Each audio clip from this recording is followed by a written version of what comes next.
He thought I was the perfect, simple wife. He thought my world revolved around picking up his dry cleaning, hosting his dinner parties, and nodding politely while he talked about big business with his tech friends.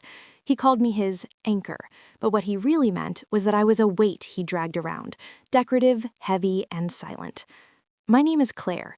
For 12 years, I played the role of the dutiful wife to Ethan, a rising star in Silicon Valley.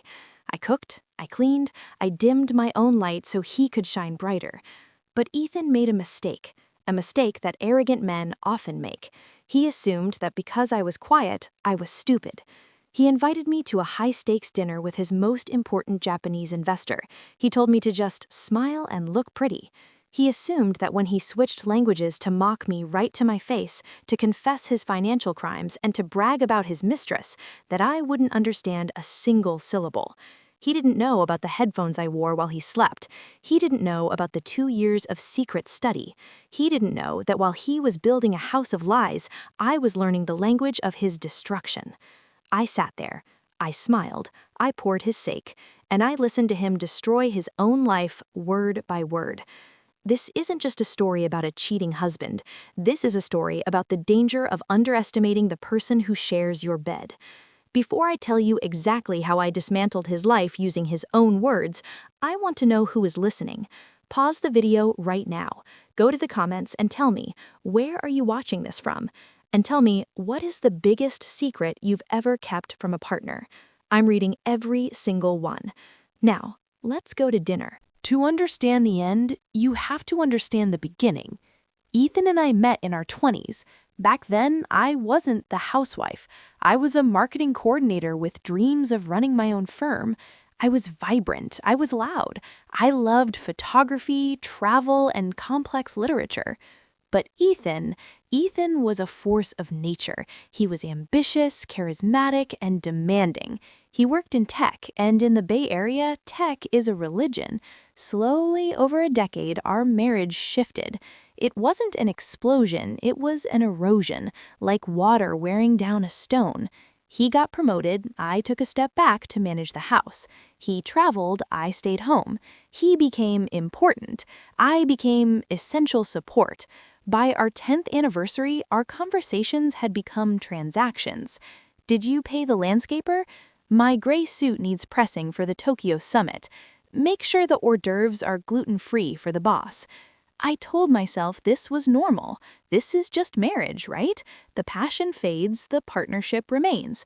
But about 2 years ago, the loneliness became suffocating. Ethan would come home, lock himself in his study, and speak in hushed tones on the phone. When he did come out, he treated me like a child. "Claire, don't worry your pretty head about the stocks," he'd say if I asked about our savings. "You wouldn't understand the market volatility." He made me feel small. He made me feel like my brain had atrophied. That's when I found it. It was 2 a.m., I couldn't sleep. Ethan was snoring beside me, oblivious.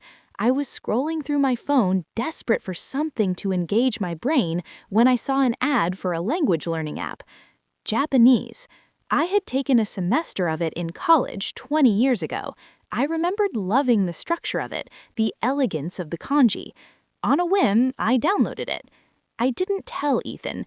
Why would I? He would just laugh. He had mocked my photography hobby until I put my camera away for good.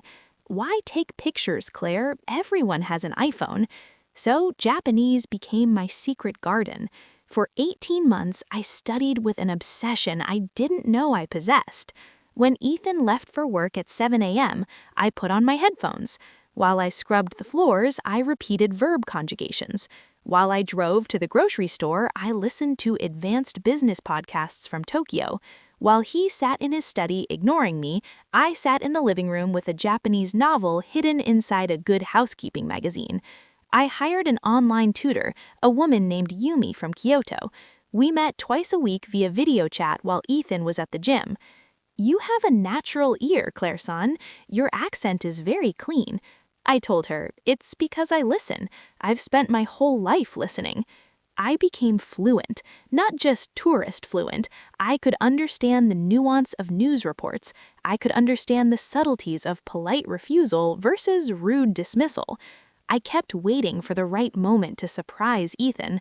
I thought maybe for our anniversary I would book a trip to Kyoto and reveal my skill. I thought he would be proud.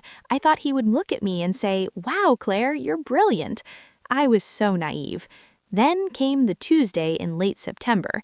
Ethan came home buzzing with energy. He tossed his briefcase on the counter, loosening his tie. "Claire, big news," he said, grabbing a sparkling water. "We're this close to closing the Sato deal, the merger with Hideo Tech." I said, chopping vegetables for his dinner.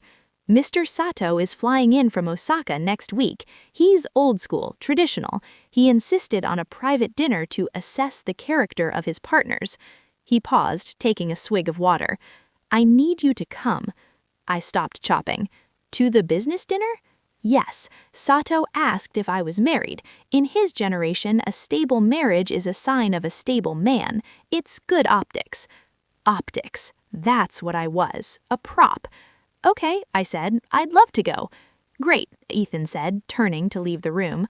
"But listen, Claire, Sato speaks no English, or very little. The entire dinner will be conducted in Japanese. I'll be doing the translating." He stopped at the doorway and looked me up and down. "So you're going to be bored. Just wear that navy dress, the modest one. Smile, nod, eat quietly, and please, Claire, don't try to make small talk. Just look pleasant. I need him focused on me, not wondering why my wife is asking foolish questions." "I understand," I said. My voice was calm, but my blood was boiling. "Good girl," he said. Good girl, like I was a golden retriever. I stood there holding the knife, staring at the back of his head. He had no idea. He had absolutely no idea that he had just invited a spy into the most important meeting of his career. I decided right then. I wouldn't tell him. I wouldn't reveal my secret beforehand. I would go to that dinner. I would be the good girl, and I would listen to every single word he said when he thought I was deaf. The restaurant was Yama, the most exclusive sushi establishment in San Francisco. It was a place of hushed tones, blonde wood, and chefs who treated fish like diamonds. We arrived 15 minutes early. Ethan was nervous. He checked his reflection in the window 3 times. "Remember," he whispered as we walked in, "modest, quiet, smile." "I know the drill, Ethan," I said. Mr. Sato was waiting for us in a private tatami room. He was a man in his 60s with silver hair and eyes that looked like they had seen everything. Ethan bowed low, a perfect, respectful bow. "Sato-san, irashaimase," Ethan said. "Welcome." I bowed too. I kept my form perfect, but not too perfect. I didn't want to tip my hand yet. Mr. Sato looked at me. "Ah, Mrs. Claire," he said in heavily accented, broken English. "Nice to meet." "Nice to meet you too," I smiled. We sat down. The sliding doors closed. We were alone. The first 20 minutes were standard. Ethan spoke fluent Japanese. I have to give him credit. He was good. His vocabulary was sophisticated. He spoke about the merger, the synergy between the companies, the market share. I sat there sipping my green tea, keeping my face blank. Inside, I was translating every word instantly. "He's exaggerating the Q3 numbers," I noted. "He's promising a timeline the engineering team said was impossible." But that was just business bluffing. I expected that. Then the sake arrived. Ethan poured for Mr. Sato. Mr. Sato poured for Ethan. They toasted. Mr. Sato loosened his tie slightly. He looked at me, then looked at Ethan. He switched to a more casual, conversational Japanese dialect. "Your wife," Sato-san said. "She is very quiet. Does she find the business boring?" I watched Ethan. This was the moment. He could have said, "She's shy." He could have said, "She's respectful." Instead, Ethan laughed, a sharp, ugly sound. "To be honest, Sato-san," Ethan said in rapid Japanese, "she doesn't understand a thing we are saying. And even if we were speaking English, she wouldn't understand the business. She is, how do I say this? Simple." My hand tightened on the napkin under the table. "Simple?" Mr. Sato raised an eyebrow. "Simple. She looks intelligent." It's a mask, Ethan chuckled, knocking back his sake. She works a little marketing job, but it's just a hobby. I keep her around because she keeps the house clean and she looks good at events like this. A man needs a stable home base so he can go out and conquer the world, right? I felt a cold flush rise up my neck. I forced the smile to stay plastered on my face. I picked up a piece of sashimi and ate it, forcing myself to swallow. I see, Mr. Sato said. He looked at me with a strange expression. Pity? Curiosity? It must be hard carrying the burden alone. It is, Ethan sighed dramatically, but it has its benefits. A wife like her doesn't ask questions. She doesn't ask where the money goes. She doesn't ask why I work late. Ethan leaned in closer to Mr. Sato, lowering his voice. For example, this merger, the bonus I will get, she thinks it's going into our retirement fund. She has no idea I've set up a private account in the Caymans. Diversification, you know, in case I need to exit the situation. My heart stopped. The Caymans? He wasn't just insulting me, he was confessing to hiding assets. He was stealing from our marriage. Exit the situation? Mr. Sato asked. You plan to leave her? Ethan poured more sake. He was getting loose now, arrogant. He thought he was in a locker room with the boys. Eventually, Ethan smirked. Actually, I have a friend, Vanessa. She's in finance, sharp, aggressive, understanding. She's the one who helped me structure the Cayman accounts. We've been together for 8 months. I stopped breathing. Vanessa. I knew Vanessa. She was his associate. She had been to our house for the Christmas party. I had made her a cocktail. She had smiled at me and complimented my curtains. Vanessa and I have a plan, Ethan continued, unaware that he was digging his own grave with every syllable. Once this deal with you closes, my stock options vest. I'll trigger the divorce. I've already moved the liquid cash. Claire will get the house. It's heavily mortgaged anyway. And I'll take the millions and start fresh with Vanessa in Tokyo. He laughed. Claire will probably thank me. She'll be free to go find a nice, simple man who likes to talk about gardening. I looked at my husband. I looked at the man I had slept beside for 12 years. He wasn't just falling out of love. He was a predator. He had calculated the destruction of my life down to the decimal point. He had mocked my intelligence while stealing my future. I felt a tear prick the corner of my eye. Ethan noticed. He turned to me and switched to English, his voice dripping with fake concern. Honey, are you okay? Is the wasabi too spicy? I looked at him. I looked deep into his eyes. I had a choice. I could flip the table. I could scream. I could stab him with the chopstick. But then I remembered something my grandmother told me. Revenge is a dish best served cold. And I was freezing. I'm fine, Ethan, I said, my voice steady. Just happy tears. I'm just so proud of you and everything you're building. Ethan patted my hand patronizingly. That's sweet, honey. Eat your fish. He turned back to Mr. Sato and rolled his eyes. Mr. Sato saw it. He looked at Ethan, then looked at me, and for a fleeting second his gaze lingered on my hand, which was clenched into a fist so tight my knuckles were white. The rest of the dinner was a blur of agony. I listened to him detail the timeline of the divorce. I listened to him brag about his weekends with Vanessa, weekends I thought he was at conferences. When the check came, Ethan paid with the company card. Arigato gozaimashita, Ethan bowed to Mr. Sato. Mr. Sato stood up. He looked at me one last time. Mrs. Claire, in English, he said. Good luck. Thank you, Sato-san, I said. And then I did something risky. As I shook his hand, I squeezed it, firmly, and I whispered one word, a word that sounds like a sneeze if you're not listening, but means everything if you are. Tasuke, help me. Mr. Sato's eyes widened. He didn't say anything, he just gave a barely perceptible nod. We walked to the car. Ethan was whistling. He thought he had fooled the world. He didn't know the war had just begun. The drive home from the restaurant was a masterclass in deception.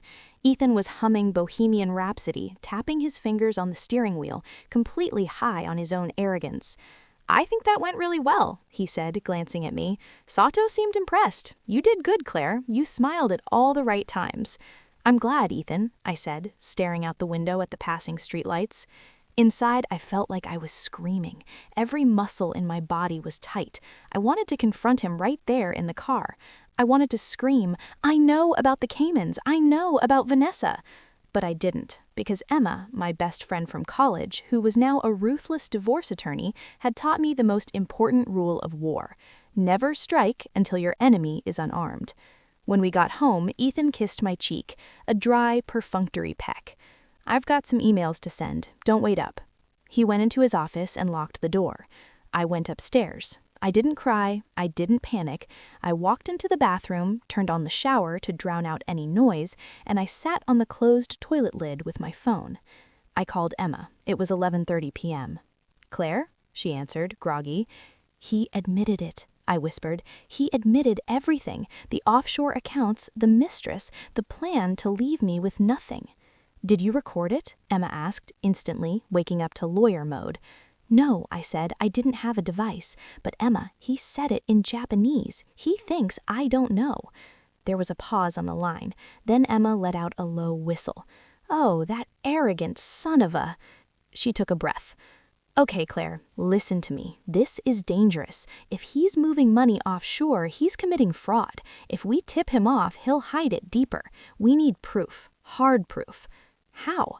"You need to get into his files, bank statements, tax returns, emails, anything that links him to the Caymans or Vanessa. Can you do that?" I thought about the locked office door downstairs. I thought about the way he guarded his laptop. "Yes," I said, "I can do it." "Be careful," Emma warned. "If he catches you, he'll accelerate the divorce. You have to be a ghost." The next morning, the real work began. I called in sick to my marketing job. Ethan left at 7:30 a.m., whistling, thinking he was the king of the world. As soon as his Tesla pulled out of the driveway, I ran downstairs. The office door was locked, but Ethan was predictable. He kept a spare key inside the decorative vase in the hallway, in case he ever got locked out. He never thought I would use it. I opened the door. The room smelled of cedar and his expensive cologne. I sat at his desk. His computer was password protected. I tried his birthday. Incorrect.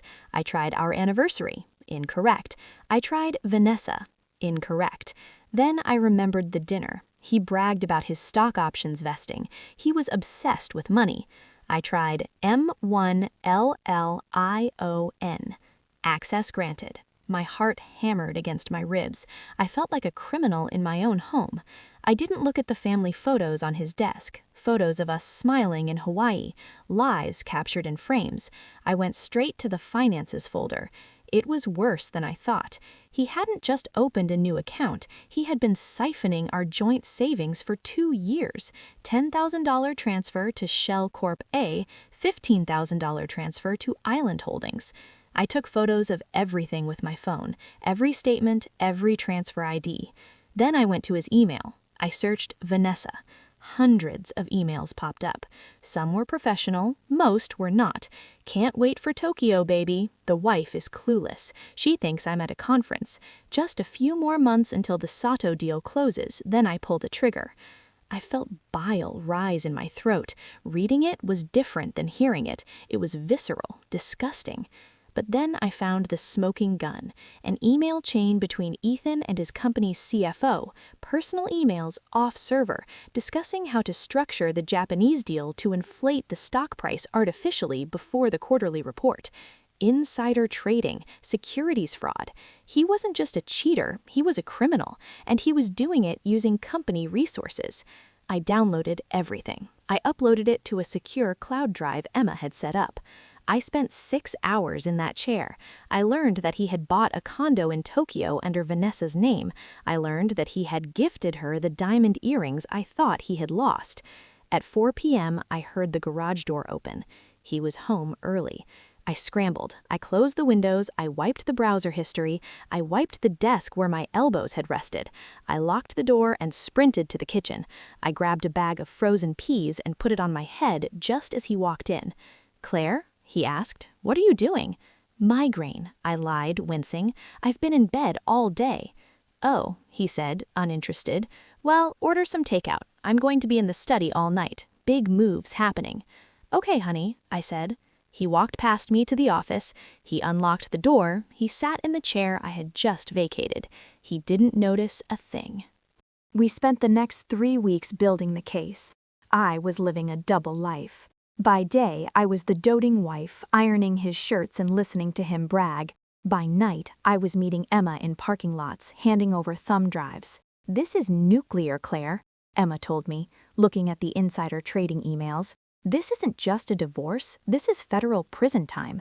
"Do it," I said. "If we send this to the SEC and his company's ethics board, he loses his job, he loses the bonus, there will be no assets left to split." "I don't care about the money, Emma," I said. "I care about the truth, and I care about making sure he never does this to another woman." We picked a Friday, the day before the Sato deal was supposed to close. At 9 a.m., Emma filed the divorce papers. At 9:05 a.m., I sent anonymous whistleblower packet to the board of directors of Hideo Tech and Ethan's firm. At 9:10 a.m., I packed my bags. I wasn't going to be there when he got served. I went to Emma's house. I sat on her couch watching the clock. 10 a.m., 11 a.m. At 11:30, my phone started ringing. "Ethan." I didn't answer. It rang again, and again. 47 missed calls. Then the texts started. "What did you do? Pick up the phone. You ruined everything." I turned my phone off. I waited until Saturday morning to go back to the house. I brought Emma, and I brought a police officer, just in case. Ethan was sitting on the living room floor. He was wearing the same suit from yesterday. It was rumpled. He was holding a glass of whiskey. He looked up when I walked in. His eyes were red. "You," he whispered. "You sent the emails." "I did," I said, standing tall. "Why?" he croaked. "Why would you burn it all down? We could have talked." "Talked? Like you talked to Vanessa? Like you talked to Mr. Sato?" He froze. "I tried to tell you, Ethan. I tried to be a partner, but you wanted a prop. You don't understand business," he spat, trying to regain some authority. "You don't understand what I was building." "I understand perfectly," I said. And then I switched. I looked him dead in the eye and spoke in flawless, elegant Japanese. "Anata wa watashi o amaku misugita." You underestimated me too much. Ethan's jaw dropped. He looked like he had seen a ghost. "You," he stammered, "you speak—" I continued in Japanese, my voice calm and sharp. "I understood every word at the restaurant, Ethan. I heard you call me simple. I heard you call me a burden. I heard you brag about your mistress and your Cayman accounts. You thought I was silent because I was stupid. I was silent because I was gathering ammunition." He stared at me, his mouth opening and closing like a fish. The realization washed over him. The months of studying, the secret, the betrayal. He realized he had handed me the gun and invited me to shoot him. "The company fired me," he whispered in English, defeated. "They froze the accounts. The SEC is investigating. I'm going to jail." "I know. And Vanessa? I'm sure she'll stick around for the prison visits. She seems very loyal." I grabbed my suitcase. "Goodbye, Ethan. Good luck with the situation." I walked out the door. I didn't look back. The divorce was messy but short. Since Ethan was facing criminal charges and had hidden assets, the judge had zero sympathy. I got the house, I got the remaining liquid savings, I got the dog. Ethan got 3 years in federal prison for securities fraud. Vanessa? She testified against him to save her own skin. They broke up before the handcuffs even clicked. I spent the next year rebuilding. I went back to marketing. I traveled. I breathed. But the real twist, the real ending to this story, happened 6 months later. I received a letter. The stationery was heavy, cream-colored. The return address was Osaka, Japan. It was from Mr. Sako. "Dear Mrs. Claire, I was saddened to hear of the troubles with your husband, but not surprised. A man who does not respect his home cannot respect his business. I write to you because I have canceled the contract with Ethan's former firm. I cannot trust them. However, I remember you. I remember the look in your eyes at dinner, and I remember the strength of your hand when you shook mine. My company needs a director of U.S. operations, someone who understands American marketing but respects Japanese culture, someone who knows how to listen. I believe you are fluent in more than just silence. Please consider coming to Osaka for an interview. I read the letter twice. Tears streamed down my face. Ethan had told Mr. Sato I was simple. He told him I was a hobbyist. But Mr. Sato had seen the truth. He had seen the woman behind the mask. I took the job. I moved to Osaka for 2 years. I led the expansion. I negotiated deals in Japanese. I sat at the head of the table in boardrooms where Ethan would have been lucky to serve coffee. I am 63 years old now. I am retired. I live in a small cottage on the coast, full of books and photos of my travels. I never remarried. I didn't need to. I found a love affair with the world, with language, and with my own capability. Sometimes I think back to that dinner. I think about the moment I almost screamed. I think about the moment I almost cried. But I'm glad I didn't. Because if I had screamed, I would have just been the crazy wife. By staying silent, by playing the long game, I became the architect of my own freedom. So to anyone listening who feels invisible, who feels like their partner thinks they are simple or weak, let them think that. Let them talk. Learn their language. Learn their secrets. And when the time is right, show them exactly who you are. Thank you for listening to my story. If you enjoyed this tale of patience and justice, please hit the like button and subscribe to Granny Archive Stories. I want to know, what is a skill you have that nobody knows about? Tell me in the comments. And remember, the quietest person in the room is usually the one you should be most afraid of.